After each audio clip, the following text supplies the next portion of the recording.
We're going to get ourselves going here. Wonderful. All right. One last little check here.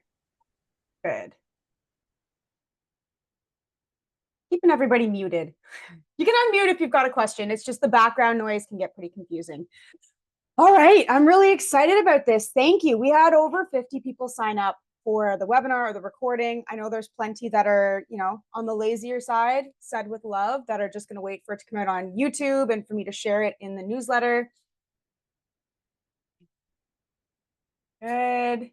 Oh, wow. Lots of people are last seconds falling in or joining in. Okay. Perfect. So this is going to be, I really like this idea because essentially what you're going to get in this presentation is a sneak peek into what kind of training I'm looking at. And when I'm looking at someone in rehab, if I'm looking at someone in fitness, if I'm looking at someone on the curling ice, I'm also kind of looking to see if they've got any of these fundamental movement concepts, because often if you're missing one of the fundamentals, it can exacerbate and cause more complicated issues. For example, you're trying to work on your release in the curling delivery, but your balance is off, so you can't even grip the rock properly or think about your release. We actually come back to the fundamentals. We look at your balance, we look at your setup, all those things. So a lot of big problems can be solved by coming back to the fundamentals. So this whole presentation is hopefully going to be an hour, and I'm going to be whipping through what I believe are some of the 6 fundamental movement concepts. Let's be serious. I'm certain there's more. They kind of overlap. So we'll just, go with, give us some grace here. But it's kind of nice to say, like, this is a little concept, this is a little concept, this is a little concept.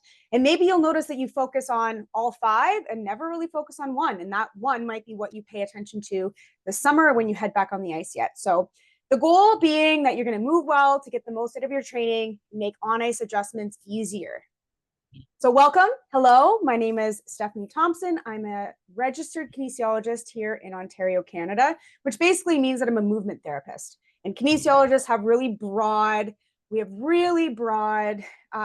scopes of practice. So it depends on what kind of education experience that we have will determine what kind of people that we work with, what kind of problems that we solve. So essentially, I'm a personal trainer. I deal with people doing rehab. I also work on the curling ice. I have my coaching certificates. So I'm kind of like all over the place, which is where Empowered Performance came from. I believed that if you struggled with something on the ice, then it could be fixed off the ice, or at least give you the tools off the ice so that when your coach says, move your foot like this, move your hip like this, move your hands here, you have the body awareness, the physical literacy, the strength, the endurance to make those adjustments. You're aware of where your limbs are. You're aware of what things feel like in your body. So that's kind of where I come at. Again, this is blanket information. It's general information. 100%, if you take a program with me, do a workout recording, or end up doing some form of a program or a VIP program, you're going to get these concepts way more in depth. But the idea is that you can take these, whether you're watching it live, listening because you're just really interested, or because you're one of those people that are working with me one-on-one. And I've sent this to you being like, hey, here's an hour of me talking and yammering on. And these are introductions to concepts you're going to see. So very general. Hope you like it. A lot of things are pretty new. They're pretty fresh. Not a lot of therapists are talking about these things. Got a couple of mentors in the States who are putting these concepts together, really making them bite-sized and good and easy to understand. So hopefully I can share that with you as well. Because often what I get is, oh, I've been working with IT band issues or plantar fasciitis or whatever. Nobody's ever talked about the foot this way or the knee this way or the back this way. So hopefully we open your eyes and give you just tools that you can take with you. Yay, welcome. Okay, so there's 6 concepts. I'm going to go through all 6 concepts for you, and I'm going to try to go pretty quickly. What I'm going to do is I'm going to go through the 6 concepts, and then at the end, I'll have all 6 concepts up, and we're going to go through some of the main movement activities so push-up, squat, split squat, step up, and then look at how we can use the concepts when we're doing those exercises, because I really want this to be applicable. And again, it's free. So yay, share this with your friends, your family, your teammates, your associations. This is really, I just want people to have that information.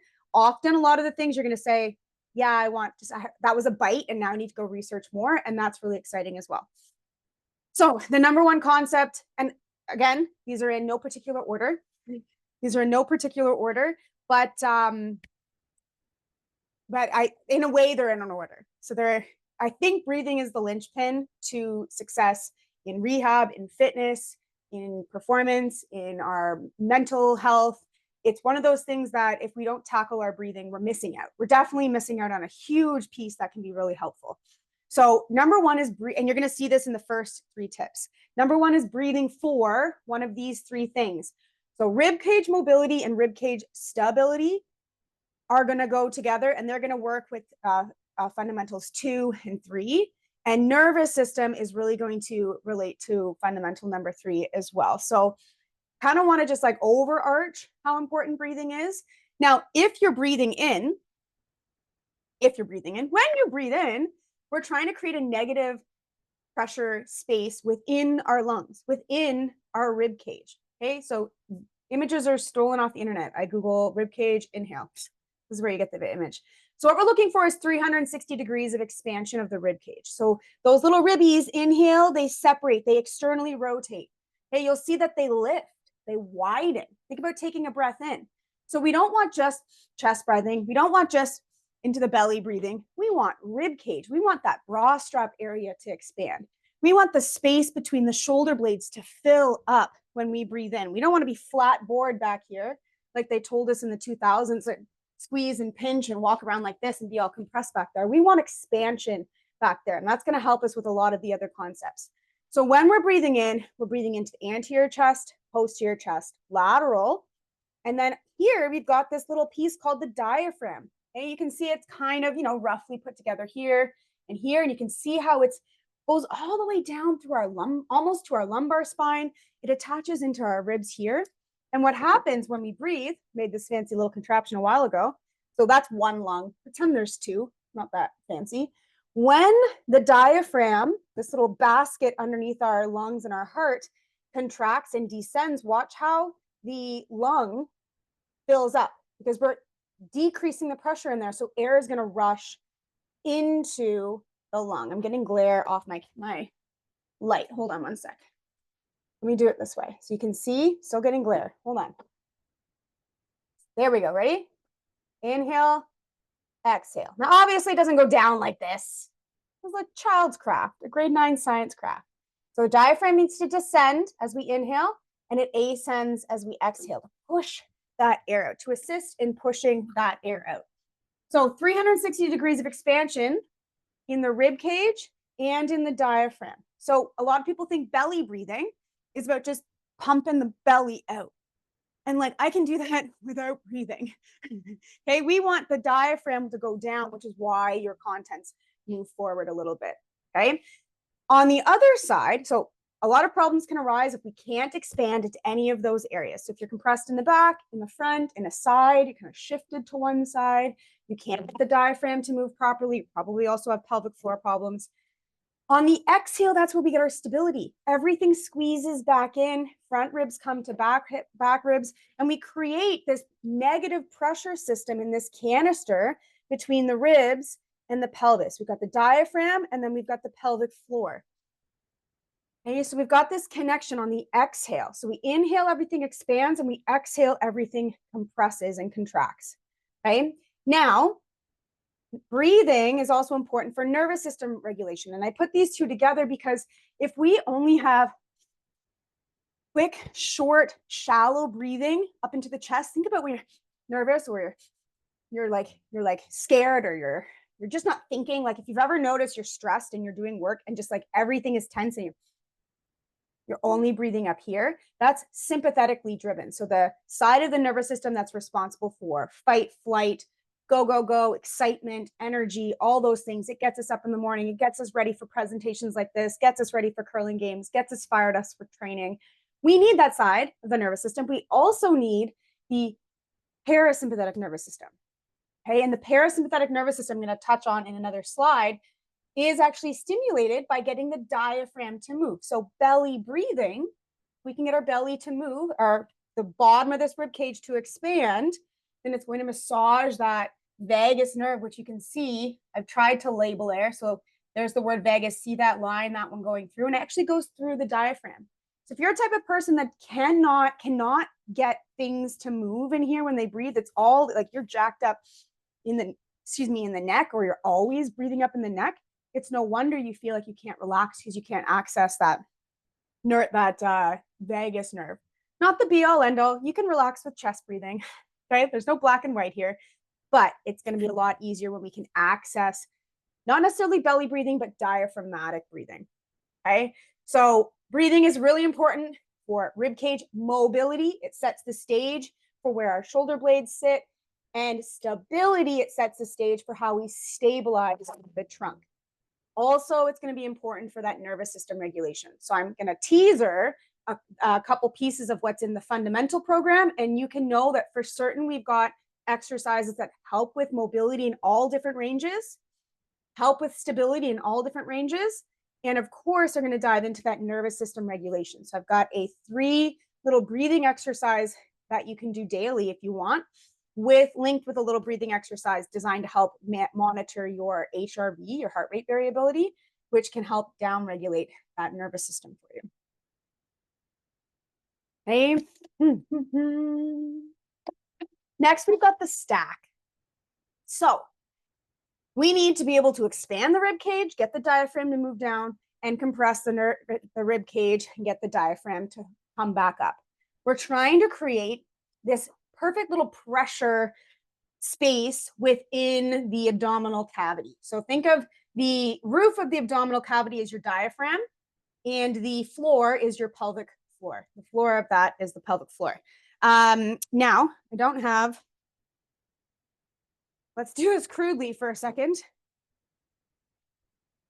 I forgot to get pop cans. But essentially, you can imagine that you know what? I'm getting a pop can. One sec.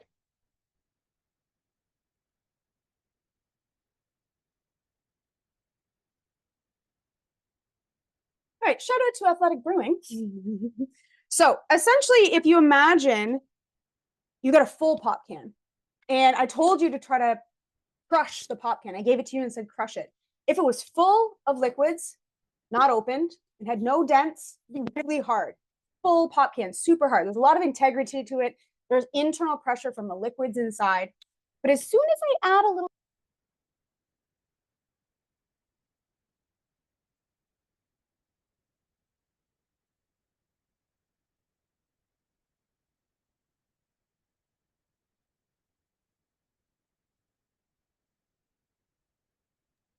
we lost your audio stuff.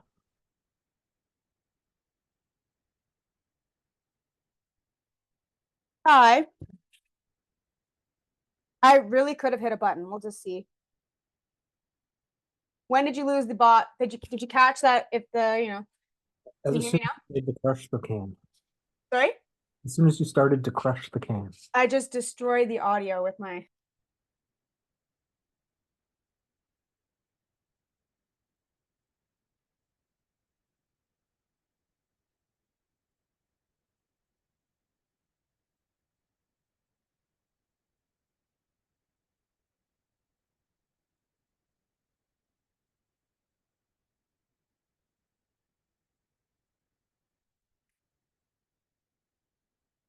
Appreciate the heads up. Testing, testing. How's now? Yay, okay. See if it goes away again. This is why it's free. Okay, here we are. We can crush the pop can when it's empty and if there's a dent in it. Okay, we lose that integrity. It's easier to crush the pop can. Now, so that would be like we're trying to, when the pop can is full, when there's no dents, that's when we're creating what we call a stack. We've got the top, the diaphragm, the thoracic diaphragm, and the pelvic floor are stacked over top of each other so that the musculature can create stability around it, and then the internal pressure can help stabilize. Now, this is slightly different than if you're a power lifter and you're trying to brace from the inside.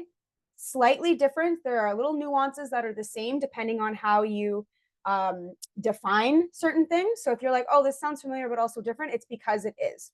Okay. So for our training purposes, to become a competitive curler, to become a high performance curler, just get a little bit better, a little bit fitter, we're focusing on it from here. So the other thing I want you to think about is that we've actually got 2 pop cans. Visualize this one is full, one on top of each other. So this is a pop can and this is a pop can. And we don't want one pop can to spill forward, because if one pop can spills forward, the other one might spill backwards to try to balance you out. So that's in this case here. So this pop can spilling backwards, this pop can is spilling forward. Creates a lot of compression in the back and a lot of length in the front. Okay, this is like your Kim Kardashian booty, right? We're just sticking it out. We're flaring our ribs. You ever been told you have an anterior pelvic tilt? Okay, this can cause a lot of compression back here. Make it hard to access glutes. Make it hard to access our core. Maybe you've got like a little belly pooch you can't get rid of, because partially is because we've lost that orientation of the stack. So if you think about a tube of toothpaste and you squeeze one part of the tube of toothpaste, the pressure goes elsewhere, right? It's going to go where there's less pressure.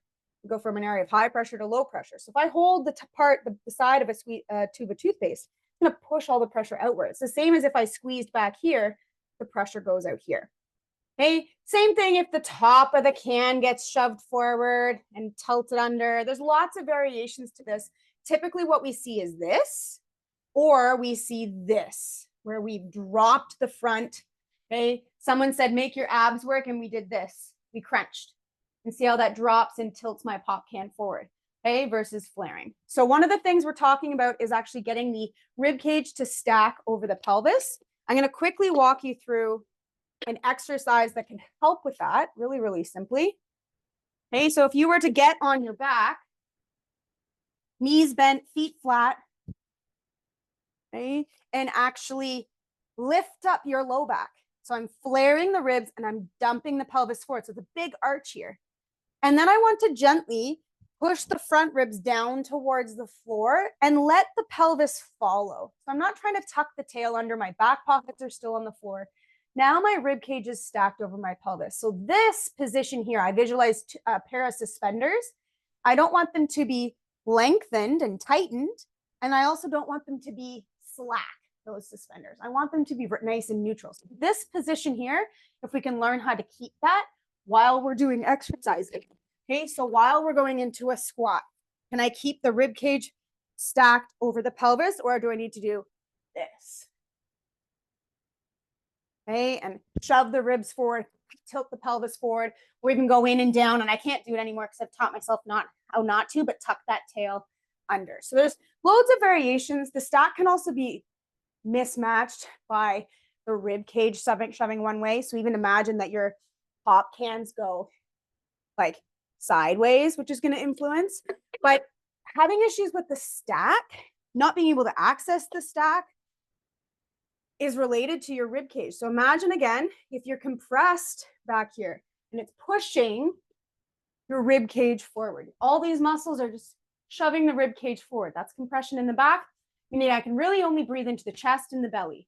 So learning how to find mobility back here can help us access, sorry, I hit the mic again, access that stability in the front. So the stack is about learning how to keep that while we're doing activities. And I just want to warn you too that this isn't about keeping the stack 100% of the time and never actually bending or flexing or moving or rounding. It's that you can access it and use it to transfer energy. Okay, so getting into the hack, we don't want to see the tail tuck. Getting in, coming out of the hack, I don't want to see your back extend as you're kicking out of the hack. Okay, that's losing the stack. We want to maintain that while we're sweeping. Okay, when they said flat back, I say they. 2011, they did a study and they said you want to have a flat back. What they meant was don't have this.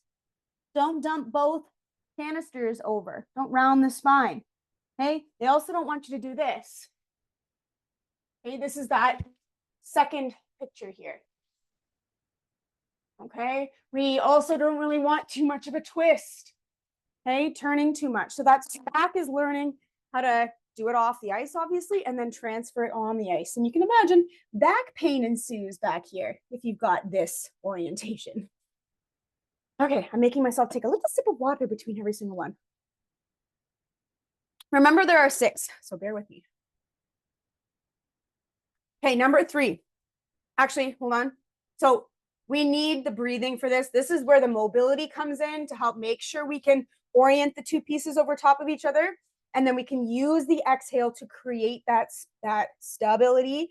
Your power lifter, that's where we can create that bracing position. It's very hard to brace if your spine looks like this. It's going to put a lot of pressure on certain parts of the body. So number 3 is nasal breathing. Now, I want to start with, I'm not telling you need to breathe in and out your nose forevermore, on and on and on. But to be able to breathe in and out your nose with more work, longer work, higher intensity work than before, and or work hard and then recover your breathing faster in and out the nose, that's a mark of fitness, right? So what happened was, as I just take a nice big mouth breath. So noses are made for breathing and mouths are made for kissing, talking, eating. We can breathe through our mouth, but it was not designed for it to be its primary purpose, and it's not as efficient. And I'm all about efficiency. So here's a couple of benefits to breathing through your nose. You can look at this cavity. That nasal cavity is humongous. If you take your tongue, did I lose my mic again? No. You take your tongue. It says my mic's still on, so I'm not certain. Can you hear me now?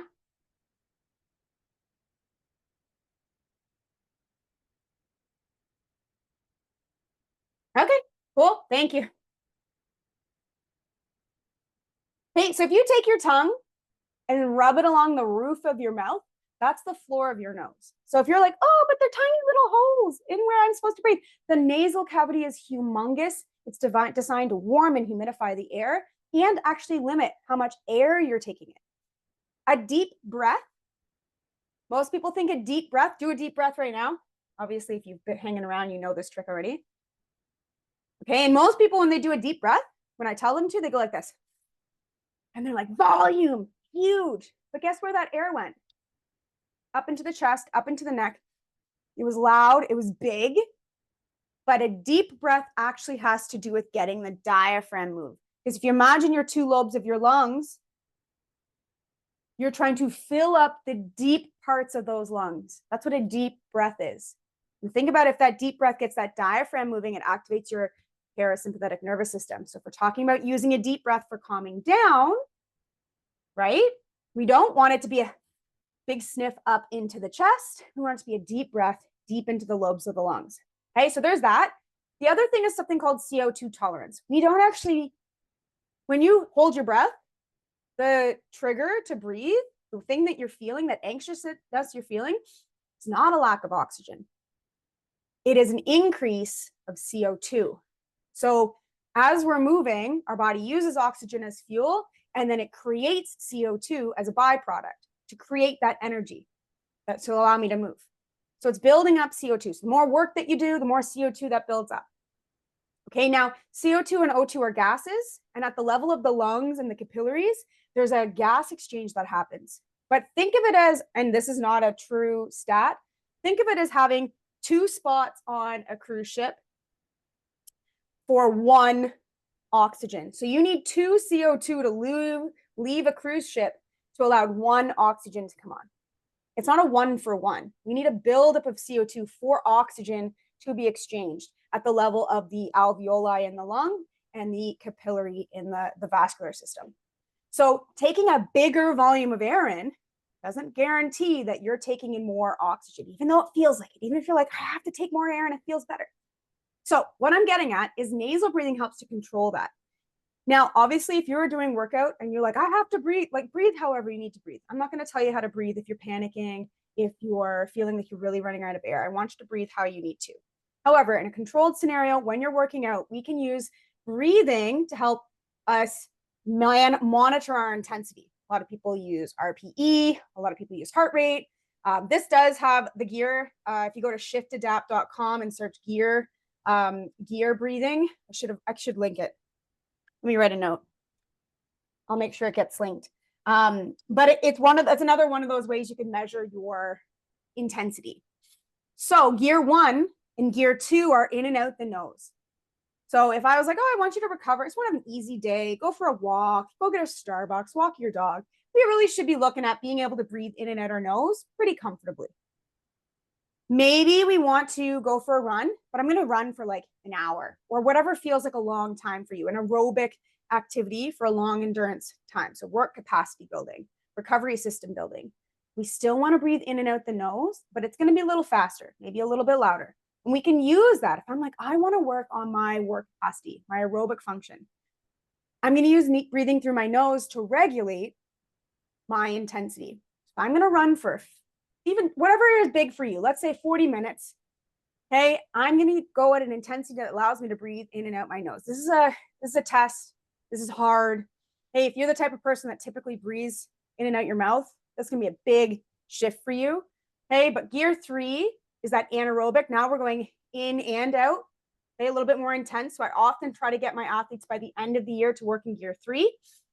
Maybe push to gear 4 where they're going in the nose, out the mouth. Okay, I rarely make people work at gear 5. I don't think we need to do super ventilation in and out the mouth. Okay, now, before you're getting overwhelmed, you're like, oh my God, I don't know if I can breathe through my nose. I actually get people to start with awareness of their breathing first. So let's say you're watching TV, you're watching the world men's competitions, and you notice that you're breathing out your mouth or you're breathing in and out your mouth. Flip your switch, notice it, try to go in and out your nose. You're at rest, you're resting, you're chill. Okay, that's a great place to work on that, especially at rest, to work on breathing in and out the nose.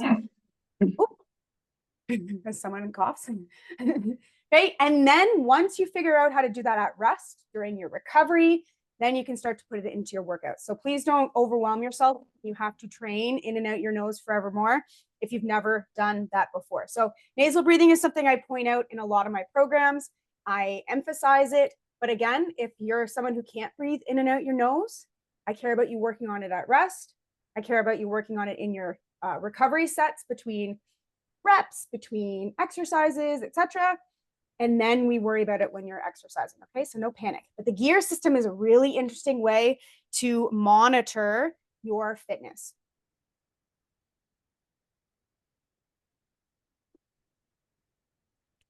Okay, number 4, a co-contraction. I forgot to get you my knee and my elbow. Okay, so a co-contraction can happen at multiple different joints. Typically, where I see the co-contraction needed the most is in the elbow and is in the knee. So it's this ability to keep the knee stable while we have movement at the hip. Okay, so I've talked before, and hopefully you've caught some of my hips first stuff. Okay, I'll make sure I link those as well for you. But if I go to throw a ball, I'm not going to throw a ball like this. It's not going to be all elbow driven. It's not very efficient. It's not even wrist driven. Okay, I want to load up big muscles, big torque, big stretch. Okay, big muscles to smaller muscles. And I'm transferring that energy through the ground. Okay, not a baseball coach. But hey, we're talking about making sure we're going from big muscles to small muscles. This is something called kinetic energy. We're moving, big muscles to small muscles is not kinetic energy. Kinetic energy is the energy of movement. So in my opinion, when we're talking about athletes, when you're looking at trying to improve in any sport, often going big muscles to small muscles is what we're looking for. And an inefficiency is when we overuse, instead of the glute, we overuse the ankle. Okay, instead of the shoulder when I'm sweeping, we overuse. Think about those guys that are like, they're curling like hockey players. They're like, I'm gonna face off. I'm so powerful. I do this. Okay, this took me a long time to figure out how the heck they're actually moving it. Okay, this could be very effective. It's not very efficient. I'm missing out on getting to use big muscles across the chest, my shoulder blades in an inefficient position. Okay, versus being able to get it from the shoulder and chest. This is not. Stay tuned for the better brushing webinar if you'd like a little bit more on that. So hips first into the hack. I'm just going to let me click that. Pop up blocked. Anyone block?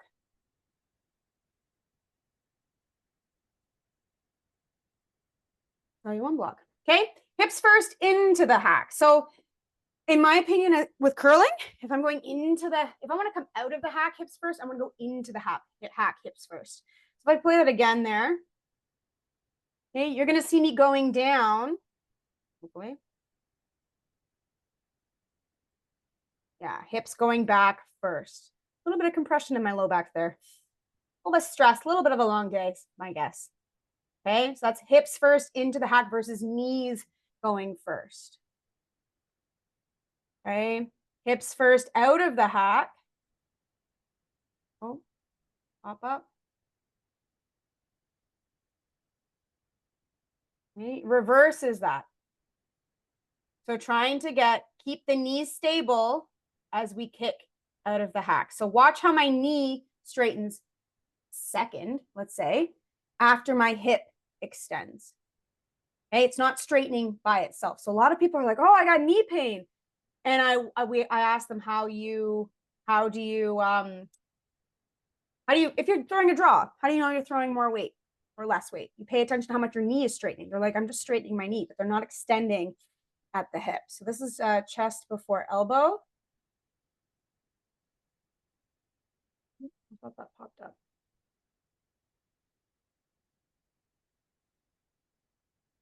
Definitely thought these links would be more exciting. Okay, links aren't working. We're not doing it that way. So let me just give you a bit of a recap here.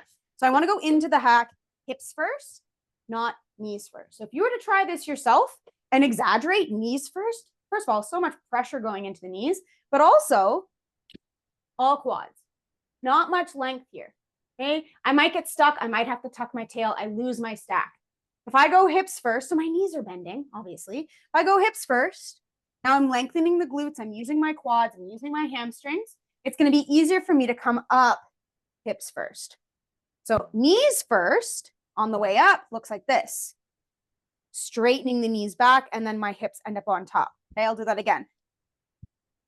Okay, very knee driven versus keeping the knee here, hip driven. Okay, so hip before knee. That's one of the fundamentals I want people to learn. When you're doing a hinge, we'll go over this. Okay, I want a hinge and I want the hip to come through before the knee. Okay, I want a hinge, hip before the knee. Okay, I want to step up, hip before the knee. Chest before the elbow would be if I was doing chest press and driving and straightening the elbows. So often what happens is that someone gets compressed in here and they're just bending and straightening the elbow versus going across the chest, okay, and leading across the chest and then straightening the elbow. Okay, so a co-contraction is going to be a simultaneous muscle contraction across a joint. Okay, in the case of curling and in the case of this presentation, I'm mostly concerned about across the hip and across the elbow while we have movement elsewhere. And that doesn't mean we can't straighten the elbow at the end. It's just we don't want to drive the elbow. We don't want to be elbow driven. Okay, the tiny little area compared to this. Like, have you seen your chest muscle and your back muscle? Much bigger than the muscles at the elbow for most people. Same thing, glutes, biggest muscles in the body. Okay. All right, co-contractions, a lot of fun. Hips and shoulders, number 5. I grouped these together because the hip and the shoulder joint kind of mirror each other. So this is a pelvis. These are the hip bones that you hit on a table if you're 5'2" like myself. Okay, this is your sacrum. That is in my hand right here. And this is our ilium. So when people have pain back here, this is that sacroiliac joint. Okay, there's a couple ligaments back there and things that can be irritated. Okay, and here's our lumbar spine. Okay, thigh bone. Pelvic floor sits in here.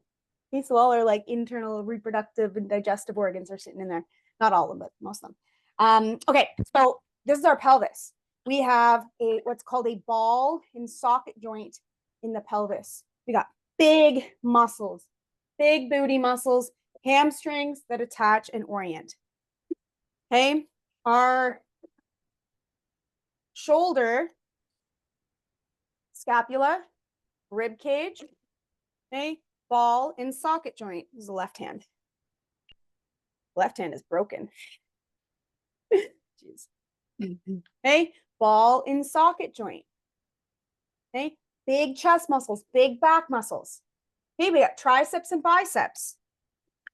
hamstrings and quads. Lots of parallels between the upper body and the lower body. Parallels. They're not the exact same, but there's lots of parallels. There's feet and there's hands, which is the next one. Right? So if you've ever seen a boxer and they're like shirtless or whatever, they've got these like little finger muscles, like they're not fingers, but they look like little fingers hanging along the side here. That muscle stabilizes your shoulder blade, your scapula. So if you remember back to the first fundamental, we need to create expansion back here so that this little scapula can move across that rib cage nicely. Let me show you. Okay, so if I was compressed in the back here, this is going to make that scapula kind of wing. Wait, hold on. Okay, this is the arm bone that I'm holding. This is your collarbone. Okay, it's going to make that scapula kind of sit funny on your rib cage. This is where that winged scapula can come from. If there's compression in the back rib. So if you have issues with winging scapula, you can do all the serratus exercises, but you need to master that mobility in the rib cage first. Okay, so our shoulder blade is going to move, but it's going to move much better on a rib cage that is rounded. Okay, so it's going to move along that rib cage much better. So a lot of the exercises I talk about is not just pinching. We're not pinching the shoulder blades together anymore. Okay, we're not squeezing. We're not flaring the ribs, losing the stack. We're not compressing the back muscles. We're letting the shoulder blades kind of sit right in the middle. Now your serratus muscles, okay, are allowing you to punch that little bit further, to let that shoulder blade pull away from the spine, and it's going to stabilize the shoulder blade, and it's going to help us take our sweeping, our push-ups, our planks to another level. Okay, so if you've ever done plank exercises like this, or seen someone do plank exercises like this, okay, and they're compressed in here, and they're doing push-ups, okay, and whatever happens, they drop their head, okay, their shoulder blades is pinched together, they wing off their back, versus filling in that space. The serratus muscle is pushing away. So a lot of the cues I work on are trying to get that full movement, that expansion in the back, and that stability around the shoulder blade with that serratus muscle. Okay, it is going to help alongside bringing the front ribs back, getting a good stack, stabilizing the core. Now think about it with sweeping. I should put my hair up for this. Okay, both arms, we're not sweeping like this. Okay, we're not sweeping compressed. We're not shoulders together. We're pressing away. So if you've watched any of my videos about sweeping, I don't just want you to push down. I want you to push your body away. Your serratus, in particular on this down arm, is working hard to help wrap that shoulder blade to help stabilize through the core. Okay, so that down arm sweeping is pushing up. So this muscle, the oblique, your back muscles, they're all working together. Okay. Protraction of the scapula means that the scapula is going to move away from the midline. Your retraction is when it comes back into the middle. Okay, so protraction, it goes away. Retraction, it goes in. So we don't want to pinch and retract like I used to tell all my clients in 2015. Guilty, that's what I did. I told everyone, pinch the shoulder blades together.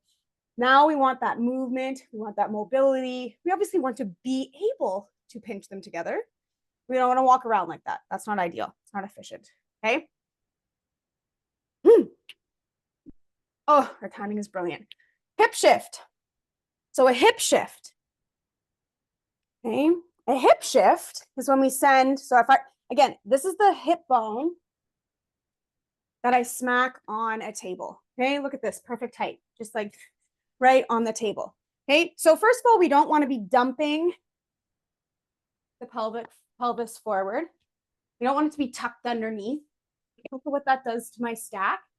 Okay, but when we walk, every single time we walk, there's a very subtle hip shift.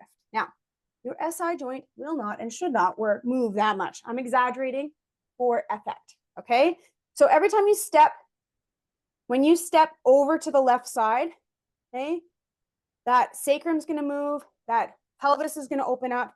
And then the side that's pushing, it's pushing me over. Sorry, when I'm pushing to the right side, it's pushing me over to the right. So we have this shifting that's happening in our pelvis.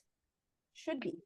You ever watch somebody, especially who has back pain, pelvic floor problems, knee pain, they walk like this.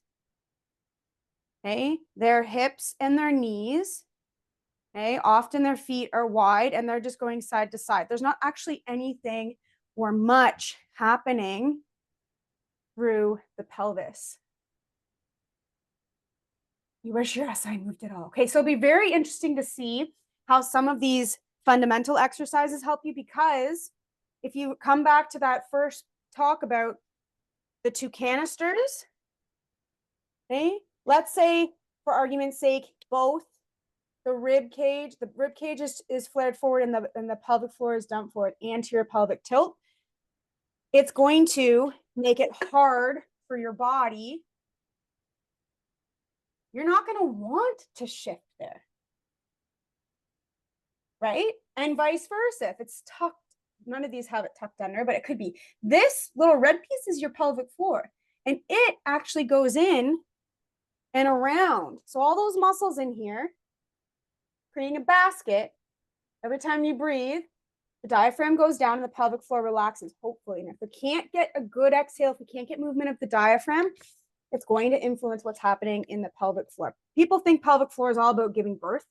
Pelvic floor is protecting our inner organs from the inside. Everybody has not everyone has pelvic floor issues, but everyone has a pelvic floor. And a lot of issues can stem not just from the pelvic floor, but also from breathing issues. So this will be very interesting to see, if you follow this fundamental program, how things work. Again, your SI really doesn't, it moves millimeters. It really should not be moving a lot. I'm just exaggerating so that you can see when I shift into this hand, how that opens up this space in the back of this side pelvic floor. Okay. And when I move it this way, how it kind of closes the tissues off at the back. And often what happens, if I have that anterior pelvic tilt, I also have a rib cage that is really, watch how this space closes off as this area here closes off. Okay, so a lot of things have to do with the stack. Everything here is related. That's what I'm trying to say. Anyways, thank you for sharing that little tidbit. So hips and shoulders, you want to get that serratus. You want to connect it to our core. You want to use mobility and stability when we're doing upper body activities. The hip shift is something that, again, I was doing wrong. This whole page, I was doing wrong until like 5 years ago. Okay, so when you're doing a split squat, this photo of me on the right-hand side is me just going straight up and down. And I'd be like, why do my knees hurt? Why does my back hurt? Okay, I'd be going straight up and down like this. And I thought that's what a split squat was. And it is, but I'm not accessing movement through the pelvis. So any of the golfers out there, okay, a lot of us are told to lead with the belt buckle. Okay, so my analogy is getting people to use the belt buckle to think about how you're turning. So in the first one, my belt buckle stays forward. In the second one, this one here, this lead hip is going back. This hip is going forward. Belt buckle is turning towards the front leg. Nose, knee, big toe, end up in line. We turn towards, we turn away. We turn towards, we turn away. I'm going to show you on the model what that's doing. Okay, this side, we turn towards, we turn away. We turn towards, we turn away. This side, we turn towards, we turn away. We turn towards, we turn away. Very subtle, and it's shifting. If I take my hands on my hips here, it's shifting one hip back. It's shifting and expanding and lengthening muscles across this tissue, the joint. Okay, it's allowing me to access a lengthened muscle so that I can then contract it. Right? How many of you, when you go to bend over, you do this? You do everything in here because you're just glute clenching. Nothing is lengthening to contract. Okay? Think about a bicep curl. Okay, if I'm going to do a bicep curl, I'm going to raise and lower. I'm going to shorten the muscle, and I'm going to lengthen the muscles. We need muscles to lengthen in order for them to contract. Internal rotation, this lack of ability to get a hip shift, also means we have a lack of ability to lengthen these tissues, which is going to make it hard to contract. So getting into the hack, if I get down and I'm clenching my butt and my knees go forward, I can't lead with my butt.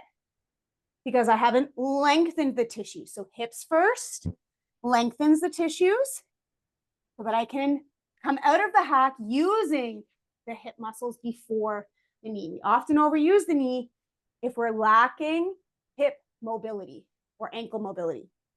Same thing at the chest. I mentioned you could be compressed up in the chest. We often overuse elbow because we lack shoulder mobility, or even as much as to go as far as rib cage mobility or even stability of the scapula. So nose, knee, toe, nose, knee, big toe is a cue I have people use. Okay, through split squats, through deadlifts, okay, in the hack, in the slide. Don't want the belt buckle aimed over there. We want the belt buckle aimed forward. So I'm going to bring my lead hip back and my trail hip forward. Okay, so getting that hip shift, getting mobility at the hip, getting range of motion, getting length in those tissues so that we can access contraction and strength. Okay, this is heavy stuff. Number 6. This is where I might break some people's brains, and it's okay. This is a good topic. So, grip and feet. And you know what? We're going to go grip first. We're going to go grip first. We're going to go hands first because the feet can be a lot. So, one of the things I've noticed is we, as a collective, we don't really think about the hands and the feet, right? They're when in contact with the ground. I'm talking about kinetic energy. I'm creating energy. I'm pushing through the ground. I'm sending it through my feet, through my body, through my hands to the brush or through to the rock. Okay, maybe not necessarily for momentum, but you get the picture. Okay, the feet and the hands, we're doing push-ups, we're doing rows, they're supporting us, they're helping us to resist gravity. So grip strength in particular, we're not going to talk about hand mobility and stability here, like in a push-up specifically. I'd rather focus on the foot for now, because a lot of curlers, we need a lot of grip strength.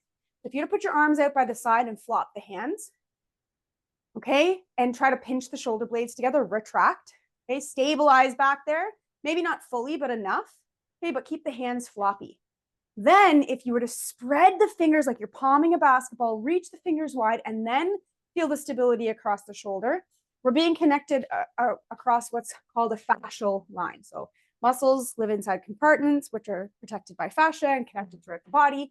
But essentially there's a connection between my right hand and my left. So if I'm carrying in groceries, okay, and my shoulders are sagging, I'm not using my core.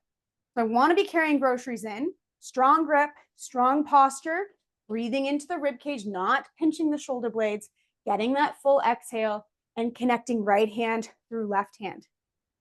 Okay, so things like farmer carries, things like chin-ups, works on our grip strength, makes us connect to our core. Things like anything that requires us to hold on to something. Maybe we don't want a loosey-goosey grip. I want you to hold that like a grandma holds her purse in a sketchy area.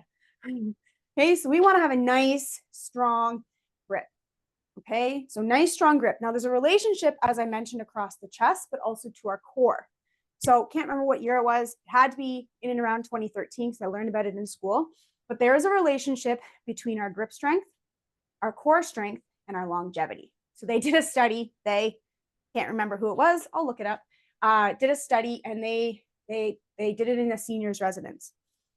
They tested people's grip strength, and they connected it to longevity. So how long did that person live? So if they had a really strong grip strength, it turned out that they lived longer than someone with a weak grip strength. It's related to activities of daily living, the ability to help yourself. It's a representation of overall strength. There's a connection if you've ever done a grip strength test and kind of just like softened your belly and squeezed versus planted through your feet, squeeze both hands and tightened your abs when you did that squeeze, that grip strength. The hands dynamometer test. Okay, so there's a connection across. So hands to your core. So this comes in place when we're doing push-ups. Okay, our core needs to be strong, but our hands need to be strong. Okay, the ability for us to do work in a plank or a push-up is going to be dictated by our hand connection for hand and core. We don't want soft hands, right? Often we have struggles with our grip or our wrists, and a lot of the time there can be issues with the core. Curling. I need to hold on to this brush and I need to feel stable over this brush. So I might be like, yeah, I need a 6-pack. Yeah, I need strong upper body and endurance. But what about my grip? What about my actual ability to hold on to the brush? So just the fact that I need to hold it when I go do deadlifts, when I go do rows, when I go do chin-ups, that is going to be helpful. If I get a stronger grip strength, my body, my nervous system, my brain feel way more comfortable over that brush because I can trust my hands. And of course, all that training is going to be reciprocated into upper body strength and core strength. Okay. Last one, feet. So let's start with pronation and supination. So back in the day, if you went to running room and got a gait test to find out what shoes you should wear, they would tell you if you were supinated or an overpronator or had flat feet, and then they'd give you a pair of shoes that kind of supported that. You know what? I don't know what research they put into to see if that was valid or not, but I think that it kind of, I know it ruined my thinking about the foot. So I want you to think that pronation and supination are both a noun, a descriptive word, pronoun, and a verb. So your foot can be flat and your foot could have high arches as a shape. You can have flat feet, you have high arches, you can have a neutral foot. Then we have pronating and supinating. So you could have a pronated or flat foot and a supinated high arch foot. That's the position that they're in. But pronation and supination are movements of the joints of the foot. So can you pronate and can you supinate? Can you lengthen the arches of the foot and can you lift the arches of the foot? So you could have a rigid foot, you could have a high arch or a flat arch. You could have a really mobile foot and a really rigid foot. But we're looking at, can you access pronation and supination? Okay, which might break some people's brain because they've been saying, I have a supinated foot. But the other day, today, I had someone and I'm looking at their feet and their foot that was the culprit moved the best. It had a higher arch, but it moved the best through pronation and supination. The other foot, even though it had a better arch, more ideal arch, was very rigid, didn't move when I wanted it to. So what I want you to take away from this is flat feet, high arch feet, not a be all end all. It's how well they can move. It's a little bit more nuanced and that's hard to kind of test here. What we're talking about when I'm talking about the arches lengthening is there's an arch, a transverse arch that goes from 1 to 2, a lateral arch 2 to 3, and the medial arch 1 to 3, which is most people think this is where I get plantar fasciitis. Okay, that medial arch. So what I want you to take away from this is that when we are doing exercises in the gym, typically I want the toes relaxed. I don't want toe gripping. Toe gripping typically means you're clenching the heck out of your glutes, which is putting us into more of that anterior tilt, externally rotated, can't access length back here, can't go hips before knees. Okay, it's all related. Toes, toe clenching, even fingers. If you see people who stand and they've kind of like got like a little claw, okay, like they might not be thinking about it, the hand just kind of cups into a claw. It's a lot of tension in that system. So what I want you to take away from this today, and know that we could go deeper if you wanted, but I want you to maintain contact with these 3 points of the foot. So the heel bone, the ball of the big toe, and the ball of the baby toe. So heel bone, the calcaneus, the ball of the big toe, the big toe knuckle, the first metatarsal, this is the bone that I broke back in the day, and the 5th metatarsal, the baby toe knuckle. We want to keep those talons in contact. We don't be rolling out to the side. We don't be clenching our toes. We don't be flattening. A lot of times, if you're a flat foot person, you lose this arch. A lot of time, if you're a high arch person or a toe gripper, you lose this arch. Okay, that was a lot. We're doing great though. We're doing great. Maybe about 15 minutes more. Okay, so here's a little recap. These are the 6 fundamental movement concepts. So, and I've kind of recapped a couple of these things. But example, breathing, we need to be able to expand into the rib cage and compress and find stability with the exhale for the stack to work, for that hip shift to work, for the shoulder blade to move around the rib cage properly. Okay, the feet and the hands are going to relate to what's happening at the hips and the shoulders. They're going to influence breathing. My feet aren't very stable. I'm going to hold a lot of tension up in my ribs because I don't want to fall over. I'm going to hold a lot of tension in my pelvic floor because I don't want to fall over. Okay, so it's kind of like we can't fix one thing without looking at the entire chain. The stack, like I said, I want you to keep that stack in all your exercises.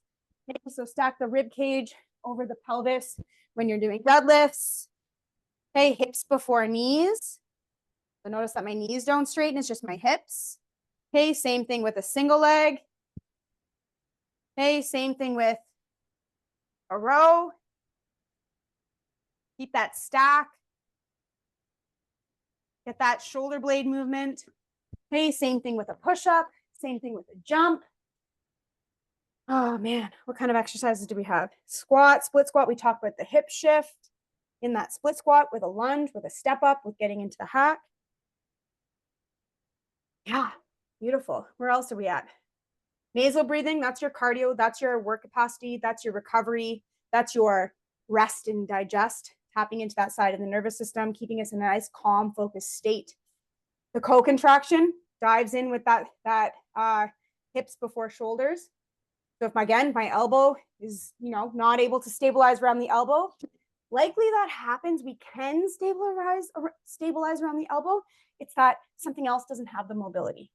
This is why looking at one point, my elbow hurts. I'm only going to work on my elbow and not looking at the shoulder, not looking at the rib cage and the scapula. That's why that can be damaging or long-term. Okay, and that connection between the feet and the grip. So again, feet and the grip, my feet are sending my weight over the brush. My feet are in contact with the ground as I'm sweeping, as I'm going down the ice. And I'm sending that energy through a strong knee, mobility at the hip. Okay, I've got a good stack. Okay, I've got a good stability through the serratus, and then I've got a good grip strength, and I'm not driving with the elbow. So that these movement pieces, you can see, work on these little movement pieces in whatever exercises you're doing, have the potential of changing your game on the ice. Okay, if you're struggling to figure out how to kick out of the hack with your hip, do this off the ice. Do this kind of stuff off the ice. I teased originally this was going to be the six that I was going to focus on, but I changed them more to movement concepts. So just you're going to get the recording, dive down these a little bit more, but you can see that my original thought was 6 movements to master was mastering the exhale, get the stability, get the stack, own the hinge or squat. That's our hips before knees. Okay, lunge over one leg. That's our hip shift. That's the mobility. Okay, protraction of the scapula. That's our serratus. That's our rib cage mobility. Eccentric and isometric strength has to do with lengthening contraction. So as I lower the dumbbell down, my muscle is contracting as it's lengthening. And an isometric is holding a contraction. So in curling, we eccentrically lower into our curling slide. We isometrically hold our curling slide. We isometrically hold parts of our body in that sweeping position. And then hip extension before knee extension is very similar to that owning the hinge and the squat, but very specific to curlers being able to kick out of the hack from a crouch to push out by using the hip before the knee. And lots of exercises here. That's why I said you have this recording. You can type those up later, but I want to make sure we get to this. So I put together a 3-week program. It's progressive. It's very simple. Should take you 30 to 60 minutes, depending on how in depth, how slow you go, how comfortable you are already with training. My hope is that it's going to make it easier to touch your toes, squat, breathe through your nose, hold your body up with your arms. I want you to feel better at feeling stable on one leg, connecting your foot and heel. Okay, we dive down pronation and supination in the course for you, in the program for you. We get that connection to the stack, a reminder in pretty much every single exercise. You can start to understand that kinetic energy, sending energy through the floor, through the trunk, through to the hands, to the brush. We work on different types of muscle contraction because I want you to work on control, the hip shift, and the goal being more comfort on the ice. Okay, more comfort with off ice training, adjusting technique, and moving with control. So it's a 3-week program. You can make it last as long as you want. The 3 weeks are slightly different. So there are a couple upgrades each week. So you could spend 2 or 3 weeks on week 1, and then 2 or 3 weeks on week 2, and then week 3. I've designed it thinking that it's a great kind of limbo season. So right now I'm kind of on the ice. I'm not really doing my off season yet. And I'm kind of just trying to balance out the body. I don't want to work too hard yet because I know that I'm going to be starting back curling end of August. And I want to do kind of like 3 good months before August. But that doesn't mean I have to start today, right? It's time to take a break. That's right for me. So the fundamental program is a bunch of exercises, and it actually included what fundamental you're working on in each of those exercises. So I give you sets and reps, I give you different tempos, I give you options. So if you're like, I really love lifting heavy, you can lift heavy in this program. Okay, you can lift heavy in this program. You can lift light in this program if you just want to do body weight. I care that you pay attention to the technique pieces, the control pieces, and the different fundamentals. So you could take it and modify it and go heavy, go hard, whatever, or you can take your time and learn. So yeah, that's why I say it's good for beginners. It's kind of a really catch-all, really good start of the program. If you're like myself and you have 4 or 5 months, this is great. Take your time, maybe a month and a half of this, take a little breather, and then go hard for the next 3 months before you step back on the ice. Advanced athletes, I recommend using this and then taking the fundamentals into your next training program. If you're doing CrossFit, if you're doing Peloton, your Zumba classes, maybe you just work out on your own. You don't need me.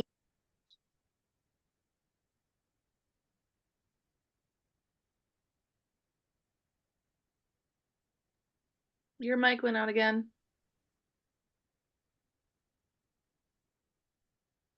I should be able to tell based off of like if the closed captioning is working. It's irritating to me that it's not just switching to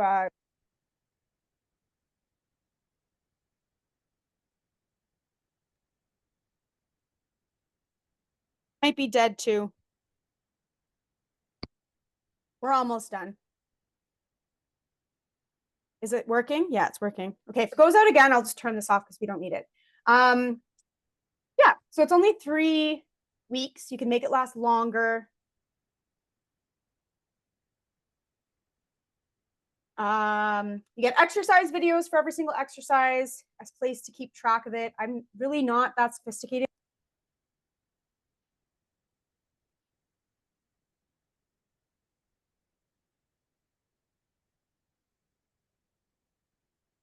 Test. Okay, that works. Okay, we'll just go to switch to that. Note to self, charge your mics. Note to self. Yeah, basically you can read this. Let me know if you've got any questions. A lot of people have already signed up for this, so I'm really excited to hear how it goes. Let me know how you feel as you're going through it. It is a lot of information. So even if you take the program, take workout 1 and you work your way through 4 exercises a day. The idea is that you're getting a chance to work on the fundamentals at this time of the summer, and then we can start. It's almost like you got to slowly amp up, focus on technique, focus on getting the body feeling well, understanding concepts, and then you can run. Then you can sprint, then you can go hard. Yeah. Thank you for the mind blowing. Yes, I hope I probably did blow your mind. I'm so sorry, but I'm also not. Like, I'm really excited for this kind of stuff. I'll talk about it more. So this won't be the first time you hear about it. So hopefully your mind won't get as blown next time. This is kind of like an underlying, I need to just like put this on a t-shirt or something, but curlers who experience less pain, more strength and fitness, are able to play and practice more. So that alone, take away the rest of it. If you have less pain and more strength and fitness, you can practice and play more. That allows you to be a better athlete. That itself, because you're not in pain, you don't have to take weeks off, you're not worried, you're not distracted. Okay, so, but those who are more fit can find ways to maximize their practices, perform better, and enjoy their time on the ice longer. So it's about longevity. Okay. All right. So there's an off-season menu I'm going to link in the final email. You've probably seen it at this time because I've shared it with everybody. But essentially, I've got 3 different webinars coming up. So we're a little bit behind, but I am doing 3 webinars with the World Curling, again this year. I did them last year. If you did them last year, please do version 2 or level 2, because you don't need level 1 to understand level 2. I'm going to touch on some concepts. However, if you've done level 1, you're getting brand new info in level 2. That's what I'm trying to get at.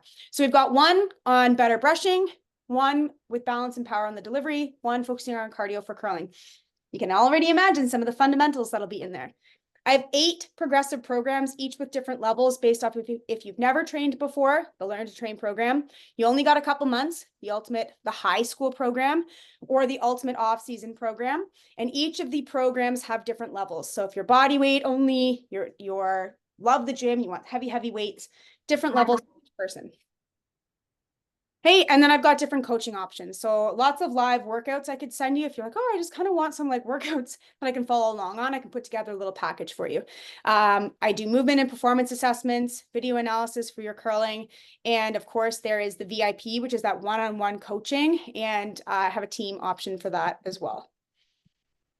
Other than that, thank you for listening. Thank you if you're catching the recording. If you joined live, if you're looking at this on YouTube and it popped up and you just had your mind blown by accident, thank you for your time and your energy. I hope everyone has a wonderful and safe and happy and exciting and productive off season. Reach out if you need any help or if there's anything else that I could put together for you or your teams.